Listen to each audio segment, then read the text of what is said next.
Hello everyone! For today's video guys ay magluluto tayo ng spaghetti pasta.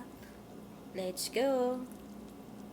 Una natin gagawin mga ka-Ate Mars ay lutuin muna natin ang ating pasta. Sa ating sangkap naman meron tayong magic cube, food coloring, tomato paste, sweet chili paprika, onion, all-purpose cream, chicken, at meron tayong pinirito, patatas, at talong. At syempre meron din tayong paminta, parsley, at cheese. Umpisahan na natin ang pagluluto mga ka-Ate Mars. Mag-isa tayo ng sibuyas. Ilagay na din natin ang ating manok at saka mga sangkap na ating ginagamit. Yung mga seasoning ay ilagay na din natin. Habang pinakuluan nga pala natin ang pasta mga ka-Ate Mars bago natin ito niluluto. At ihalo-halo natin ito lahat mamaya-maya. At ngayon mga ka-Ate Mars ay ilagay na din natin ang tomato paste. Kapag wala po kayong tomato paste mga ka-Ate Mars, meron po tayong ketchup. Pwede na din po ihalo-halo lang natin ito mga ka-Ate Mars at ilagay na din natin ang ating piniritong talong at saka patatas. Ito ay optional lamang mga ka-Ate Mars. Pwede nyo pong lagyan, pwede rin pong hindi. Ito lang po kasi yung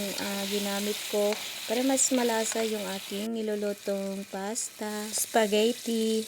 At nilagyan na din natin ito ng kunting tubig mga ka-Ate Mars. Ngayon naman ay naluto na din yung pasta na niluto natin sa ibang lutuan. At pagkatapos nga mga ka-Ate Mars ay ilagay na din natin ang ating all-purpose cream. Ihalo-halo lang natin ito saglit at lutuin natin ito ng 2 minuto. Naglagay din tayo ng kunting parsley mga ka-Ate Mars. At ilagay na natin ang ating spaghetti pasta na niluto natin kanina. Ihalo-halo lang natin ito mga ka-Ate Mars at ito ay luto na. At maglagay na din tayo ng cheese sa ibabaw. Ito ay madali lang pong lutuin. Bagay po ito sa merienda ng mga anak po natin mga ka-Ate Mars, kaya subukan nyo din. At ulit ay naglagay tayo ng parsley sa ibabaw para po ay pang topping natin.